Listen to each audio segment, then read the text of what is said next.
Hello everyone, अगर आप railway के किसी भी एग्जाम का तैयारी कर रहे हैं तो ये 10 मिनट का वीडियो आपके लिए रामबाण साबित होने वाला है। क्योंकि इस 10 मिनट के वीडियो से आपको एग्जाम हॉल में 3 से 4 सवाल देखने को मिलेगा, चाहे आपका एग्जाम ग्रुप डी का हो या फिर एनटीपीसी का, और किसी भी दिन किसी भी शिफ्ट में हो 3 से 4 प्रश्न आपको देखने को मिलेगा। इसलिए वीडियो को कंप्लीट देखना, मन करे तो स्पीड बढ़ा के देख लेना, 2 बार 3 बार देखना, क्योंकि इसमें एक एक चीज़ मैं बताने वाला हूँ, यूनिट से लेकर डायमेंशन से लेकर फॉर्मूला, क्योंकि यहाँ से क्वेश्चन और न्यूमेरिकल्स भी बनता है। तो इस वीडियो को बड़े ध्यान से देखना, पसंद आए तो लाइक भी करना और दोस्तों में शेयर भी कर देना। आइए पहले प्रश्न के साथ हम लोग शुरुआत करते हैं। कुछ प्रश्न इजी भी होते हैं, लेकिन उसके साथ साथ जो मैं बताऊंगा वो बहुत महत्वपूर्ण होने वाला है। ठीक है, बल का एसआई मात्रक क्या होता है? आपको पता होगा कि बल का एसआई मात्रक क्या होता है, newton. Option number B correct answer हो जाएगा। लेकिन अगर आपसे पूछ लिया जाए कि फॉर्मूला क्या होता है बल का, तो आपका होता है मास इंटू एक्सेलरेशन। क्या होता है? Mass into acceleration. ये चीज भी आपको ध्यान में रखना है, मास इंटू एक्सेलरेशन। ठीक है, एम इंटू ए इसको हम लोग बोलते हैं। ठीक है, एम इंटू ए। अच्छा, न्यूटन को एन से हम लोग डिनोट भी करते हैं, ये चीज भी आपको ध्यान में रखना है। अगला क्वेश्चन देखिए, कह रहा है कि कार्य का सूत्र क्या होता है? वर्क का फॉर्मूला आपसे पूछ लिया। देखिए, वर्क डन बराबर फॉर्मूला होता है F into D into cos theta. क्या होता है? F into D into cos theta. जहां पे एंगल दिया रहेगा वहां पे हम लोग एंगल का यूज करेंगे, अदरवाइज हम लोग एफ इंटू डी मान के चलेंगे। ठीक है, अब ये डी क्या होता है दोस्तों? डी होता है आपका डिस्प्लेसमेंट। इसको हम लोग एस से भी डिनोट करते हैं, इसलिए एक दूसरा भी फॉर्मूला बन जाता है एफ इंटू एस। क्या बन जाता है? F into S. ठीक है, F into S. Option number A आपका करेक्ट आंसर हो जाएगा। चलिए अगला क्वेश्चन देखिए। नेक्स्ट क्वेश्चन आपके सामने है कि दाब यानी प्रेशर का एसआई यूनिट क्या है? प्रेशर का एसआई यूनिट क्या होता है? पास्कल। आपको पता होगा, ऑप्शन नंबर ए। लेकिन अगर आपसे फॉर्मूला पूछ लिया जाए प्रेशर का क्या होता है, तो प्रेशर का आपका फॉर्मूला होता है फोर्स अपॉन एरिया। क्या होता है? Force upon area. अब बात यहां भी नहीं रुकती, अगर आपसे पूछ लिया जाए डायमेंशनल फॉर्मूला बताइए।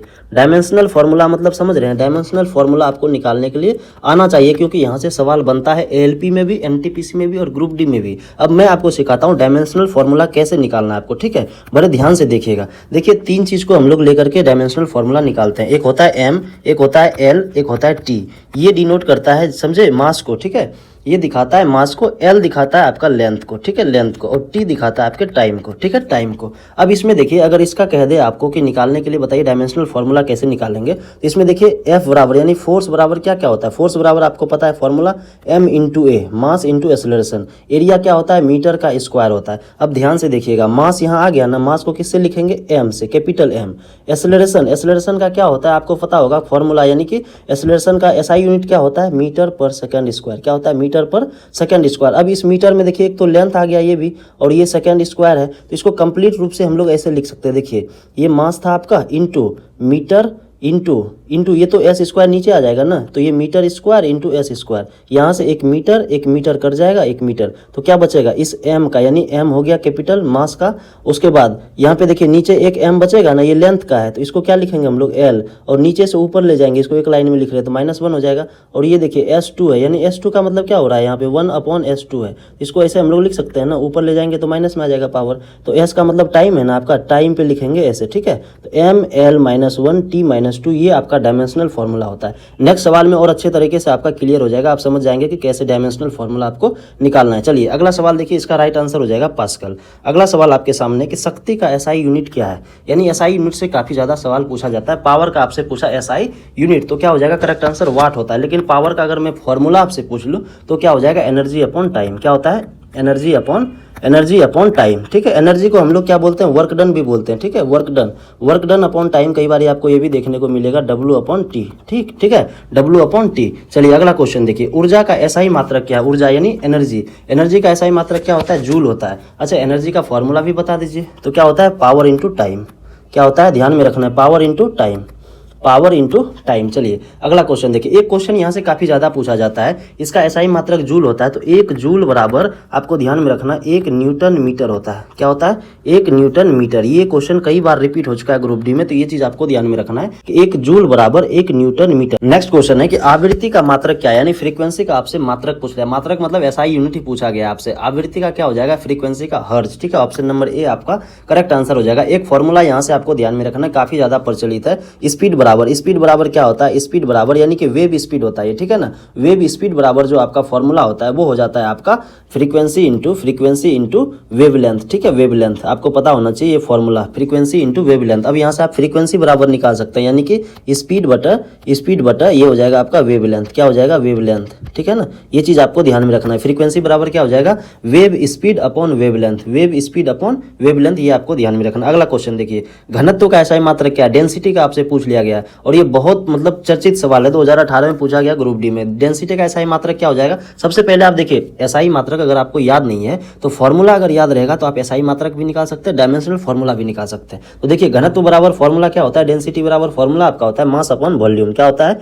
द्रव्यमान बटा आयतन, ठीक है, वॉल्यूम, मास बटा वॉल्यूम, ये हो गया आपका। अब देखिए मास का क्या होता है, केजी होता है ना जी, वॉल्यूम का क्या होता है, मीटर क्यूब। अब यहाँ से क्या हो जाएगा, केजी मीटर -3, ये हो जाएगा, यानी कि केजी पर मीटर क्यूब, ठीक है, केजी पर मीटर क्यूब, ये आपका करेक्ट आंसर ऑप्शन नंबर ए हो जाएगा। अगला सवाल देखिए, वेग यानी वेलोसिटी का एसआई मात्रक आपसे पूछ लिया, वेलोसिटी बहुत इजी सवाल है, मीटर पर सेकंड, क्या हो जाएगा, ऑप्शन नंबर ए आपका करेक्ट आंसर हो जाएगा।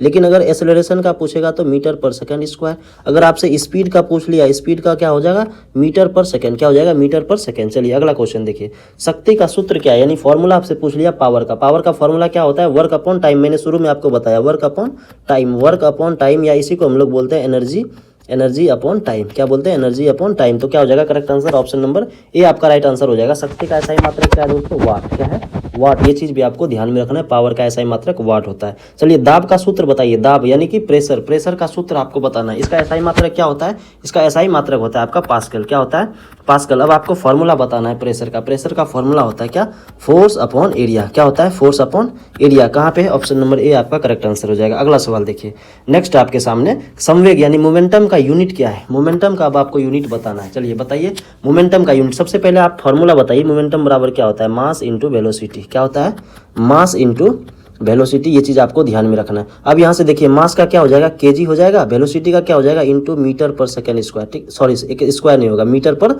सेकेंड। देखिए राइट आंसर क्या हो जाएगा, option number A, kg into metre पर सेकेंड, ठीक है, केजी इंटू मीटर पर second, option number A correct answer हो जाएगा। अगला देखिए, संवेग का विमा क्या है, डायमेंशनल फॉर्मूला, चलिए निकालिए। एक अभी तक आपको सिखाया था हमने, अब दूसरा सवाल आ गया आपके सामने, मोमेंटम का निकालना है। अब आपको पता है कि मोमेंटम का फॉर्मूला क्या होता है, मास इंटू वेलोसिटी, क्या होता है, मास इंटू वेलोसिटी। आपको पता है मास के लिए क्या लिखते हैं हम लोग, एम लिखते हैं, वेलोसिटी का क्या होता है एसआई यूनिट, मीटर पर सेकेंड। अब यहाँ पे देखिए मीटर में क्या है, लेंथ भी है, यानी कि इसके लिए हम लोग लिखेंगे एल, एस के लिए क्या लिखेंगे, समय है ना, तो ये लिखेंगे हम लोग टाइम, टी। अब कैसे लिखना है वो चीज़ बड़े ध्यान से देखिए। एम देखिए, एम तो नॉर्मली मास इंटू वेलोसिटी, तो अब देखिए इसको हम लोग ऐसे तो लिख सकते हैं ना कि यानी कि केजी, ये केजी हो गया, इंटू वेलोसिटी को ऐसे लिख सकते हैं मीटर बटा सेकेंड, ऐसे तो लिख सकते हैं ना। तो केजी के लिए हम लोग लिखेंगे यहाँ कैपिटल एम, मीटर के लिए हम लोग लिखेंगे यहाँ पे क्या, एल, ठीक है। और ये जो एस है जब इसको ऊपर भेजेंगे तो ये निगेटिव में आ जाएगा, यानी कि एस की जगह तो टी लिखेंगे ना जी,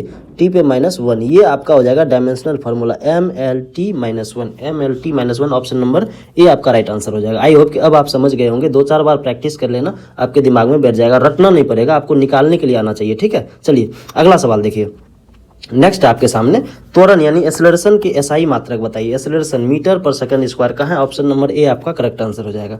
अगला देखिए, गुरुत्वीय त्वरण यानी जी का मान किस मात्रक में है, देखिए त्वरण लिखा हुआ है ना, रटना क्यों, क्वेश्चन में खुद लिखा हुआ है त्वरण, ये जी क्या है, एक प्रकार का त्वरण है, तो त्वरण का एसआई मात्रक क्या होता है, मीटर पर सेकंड स्क्वायर, ठीक है। चलिए अगला क्वेश्चन देखिए, नेक्स्ट आवेश यानी चार्ज का एसआई मात्रक क्या होगा, चार्ज का एसआई मात्रक ऑप्शन नंबर ए आपका हो जाएगा कूलम्ब, ठीक है। चार्ज बराबर फॉर्मूला आपको ध्यान में रखना, कई बार यहाँ से न्यूमेरिकल्स बनता है, क्यू बराबर आई टी, क्यू बराबर आई टी, आई मतलब आई आपका करंट है, ठीक है, करंट कितना एम्पियर है वो चीज़ दिखाता है, और टी से आपको पता है, टी से क्या हो जाएगा, टाइम, ये चीज़ आपको ध्यान में रखना है, कूलम्ब इसका एसआई मात्रक। चलिए अगला क्वेश्चन देखिए, नेक्स्ट है क्वेश्चन नंबर 16, विद्युत धारा यानी करंट का एसआई मात्रक, करंट का एसआई मात्रक एम्पियर होता है, ऑप्शन नंबर ए आपका करेक्ट आंसर हो जाएगा। प्रतिरोध यानी रेजिस्टेंस का एसआई मात्रक क्या होता है, ओम होता है। अब यहाँ से एक क्वेश्चन और बनता है प्रतिरोध से, ठीक है, बड़े ध्यान से समझिएगा। एक ओम्स लॉ पढ़ा होगा आपने क्लास 10th में, V बराबर आई आर, क्या होता है, V बराबर आई आर, ये आपका V क्या है, वोल्टेज होता है, I से क्या हो गया, करंट हो गया, R से होता है यही प्रतिरोध यानी रेजिस्टेंस। अब एक फॉर्मूला आपको ध्यान में रखना है,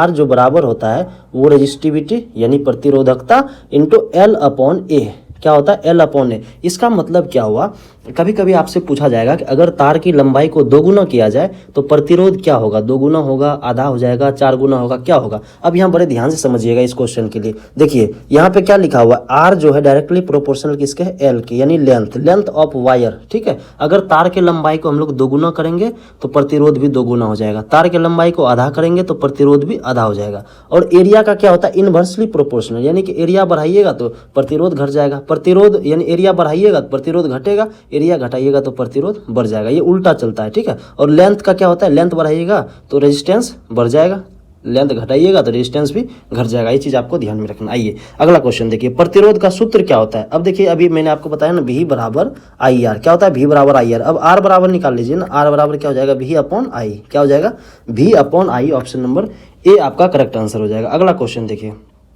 धारिता यानी कैपेसिटेंस का एसआई यूनिट आपको बताना है, क्या हो जाता है, धारिता का एसआई यूनिट क्या होता है, आपको पता होगा कि फैराडे होता है। ऑप्शन नंबर ए आपका करेक्ट आंसर हो जाएगा। लेकिन अगर इसका फॉर्मूला आपसे पूछ लिया जाए तो फॉर्मूला क्या हो जाएगा, Q अपॉन V। Q मतलब क्या होता है, चार्ज। ठीक है, Q मतलब होता है चार्ज, और V मतलब हो गया आपका पोटेंशियल डिफरेंस। ठीक है, पोटेंशियल डिफरेंस, ये चीज़ आपको ध्यान में रखना है। आइए अगला क्वेश्चन देखिए, नेक्स्ट आपके सामने क्वेश्चन नंबर 20 कह रहा है, घनफल यानी वॉल्यूम का विमा क्या है। बताइए वॉल्यूम का, ये तो बहुत इजी क्वेश्चन है। वॉल्यूम का विमा क्या होता है, L into B into H होता है फॉर्मूला। यानी किसी भी तीन लंबाई का अगर हम लोग गुना कर दें, यानी प्रोडक्ट ऑफ थ्री लेंथ, तीन लंबाई का अगर गुना कर दे तो वॉल्यूम देगा। तो वॉल्यूम क्या हो जाएगा, मीटर इसका भी, मीटर इसका भी, मीटर इसका भी, यानी मीटर क्यूब हो गया। ठीक है, मीटर क्यूब। अब इसका क्या कह रहा है, वीमा यानी डायमेंशनल फॉर्मूला। तो इसमें तो मास है नहीं, तो मास नहीं है तो जीरो लेंगे। अब बताइए लेंथ है, लेंथ तो है जी 3 है ना, तो यहाँ पे एल पे क्या लिखेंगे 3। टाइम है, इसमें टाइम नहीं है तो जीरो वाले को नहीं भी लिखेंगे तो कोई दिक्कत नहीं, डायरेक्ट यहाँ पे आपका करेक्ट आंसर हो जाएगा एल पे पावर 3। ऑप्शन नंबर ए आपका राइट आंसर हो जाएगा। और कई बार ऐसे भी लिखा रहेगा तो आपको कंफ्यूज नहीं होना है। ठीक है ना, चलिए अगला क्वेश्चन देखिए, जूल बराबर, ये देखिए रिपीट हुआ है 2018 में भी 2022 में भी। एक जूल बराबर क्या होता है, मैंने आपको बताया था अभी कुछ देर पहले, एक जूल बराबर एक न्यूटन मीटर होता है। ठीक है, अब यहाँ पे एक अगर नहीं भी देगा तो आपको कंफ्यूज नहीं होना, जूल बराबर क्या होता है, न्यूटन मीटर। ठीक है, newton metre. Option number A आपका करेक्ट आंसर हो जाएगा। नेक्स्ट देखिए, दाब का बीमा, चलिए निकालिए। अब आप खुद बताइए, थोड़ा सा वीडियो को पॉज कीजिए और रोक के बनाने का कोशिश कीजिए। दाब का बीमा, डायमेंशनल फॉर्मूला आपको निकालना है। सबसे पहले आपको फॉर्मूला लिखना, दाब बराबर फॉर्मूला क्या होता है, दाब बराबर आपका फॉर्मूला होता है फोर्स बटा एरिया। क्या होता है, फोर्स अपॉन एरिया। अब फोर्स बराबर क्या होता है फॉर्मूला, m इंटू ए, मास इंटू एक्सेलरेशन। एरिया बराबर आपको पता है कि मीटर स्क्वायर में होगा। अब इसको और तोड़ लीजिए, मास है, एक्सेलरेशन का क्या होता है m, थोड़ा इसको कैपिटल लिख देते हैं ताकि आपको समझ में आए, ये m है। ठीक है ना, अब एक्सेलरेशन जो होता है वो मीटर पर सेकंड होता है, इसका एसआई मात्रक। तो ये हो गया मीटर पर सेकंड का मतलब सेकंड तो नीचे आ जाएगा ना, और पहले से m स्क्वायर भी है नीचे में। अब देखिए यहाँ से तो मास के लिए तो m लिखेंगे ही। ठीक है, 1 मीटर और ये 1 मीटर यहाँ से कट जाएगा तो 1 मीटर नीचे बचेगा, इसको ऊपर भेजेंगे तो क्या हो जाएगा, मीटर पे पावर -1, और मीटर को l लिखते हैं ना तो l पे पावर -1 हो जाएगा। ठीक है, और ये s किसके लिए, टाइम के लिए है तो t पे पावर -2 हो जाएगा। ये आपका करेक्ट आंसर हो जाएगा। ऑप्शन नंबर कहाँ पे है, ऑप्शन नंबर ए आपका राइट आंसर हो जाएगा। उम्मीद है कि आप ये चीज समझ गए होंगे। चलिए अगला क्वेश्चन देखिए, शक्ति का बीमा। अब आपको इसका खुद जवाब देना है कमेंट बॉक्स में, शक्ति का बीमा क्या होगा। ऑप्शन नंबर, क्वेश्चन नंबर 23 आपके लिए HW है। ठीक है, इसका कमेंट बॉक्स में आपको जवाब देना है, तभी पता चलेगा कि आप सीख पाए या नहीं सीख पाए। चलिए अगला क्वेश्चन देखिए, वेग का बीमा। बताइए, मैं बताऊं या आप बताओगे, बताइए। वेग बराबर फॉर्मूला मैं बता देता हूं, आप खुद निकालना बीमा। ठीक है, वेग बराबर यानी वेलोसिटी। ठीक है, वेलोसिटी बराबर फॉर्मूला क्या होता है आपका, वेलोसिटी बराबर फॉर्मूला होता है डिस्प्लेसमेंट अपॉन टाइम। क्या होता है, डिस्प्लेसमेंट अपॉन टाइम, ये चीज आपको ध्यान में रखना। और इसका एसआई मात्रक क्या होता है, मीटर पर सेकेंड। अब बताइए इसका क्या हो जाएगा। देखिए मास है, यहाँ पे मास तो नहीं है ना, मास नहीं है तो जीरो हो जाएगा। अब ये लेंथ है ना, एक लेंथ है तो एक दे दिए, एक को लिखो ना लिखो कोई मतलब नहीं। ठीक है, और ये एस तो बटन में है ना, तो यानी कि टी ऊपर जाएगा तो इस पे -1 आ जाएगा। तो अब ये क्या हो गया, m0 l t -1, ये हो जाएगा करेक्ट आंसर। अब जीरो वाले को नहीं भी लिखेंगे कोई बात नहीं, तो l t पे पावर -1, ये आपका करेक्ट आंसर हो जाएगा। ऑप्शन नंबर ए। और आपको हमेशा ध्यान में रखना कि इसको बड़ी वाले ब्रैकेट में रखना होता है, डायमेंशनल फॉर्मूला को, बीमा को। ठीक है, चलिए अगला क्वेश्चन देखिए, ऊर्जा का बीमा बताइए। अब इसका भी जवाब आपको कमेंट बॉक्स में देना है। आप लिखना क्वेश्चन नंबर 25, जो जवाब होगा उसके सामने लिखना। क्वेश्चन नंबर 23 जो जवाब होगा उसके सामने लिखना। ठीक है, चलिए अगला क्वेश्चन देखिए, नेक्स्ट आपके सामने शक्ति। 2022 में भी पूछा गया, 2018 में पूछा गया, ध्यान से देखिएगा। शक्ति बराबर क्या होता है फॉर्मूला, मैंने आपको बता दिया अभी। शक्ति बराबर यानी पावर बराबर फॉर्मूला क्या होता है, वर्क अपॉन टाइम। क्या होता है, वर्क अपॉन टाइम। क्या होता है, वर्क अपॉन टाइम। इसी को हम लोग बोलते हैं एनर्जी अपॉन टाइम, क्या बोलते हैं, एनर्जी अपॉन टाइम। अब देखिए work upon time, option number A आपका करेक्ट आंसर हो जाएगा। नेक्स्ट देखिए अगला सवाल है, वेवलेंथ का मात्रक क्या है। अभी आपने क्या देखा था, फ्रीक्वेंसी देखा था, अब वेवलेंथ बराबर बताइए वेवलेंथ का मात्रक क्या होता है। वेवलेंथ मतलब यहाँ पे खुद लिखा हुआ है लेंथ, लेंथ मतलब लंबाई है ना जी, लंबाई का तो मीटर ही होगा, ऑप्शन नंबर ए आपका करेक्ट आंसर हो जाएगा।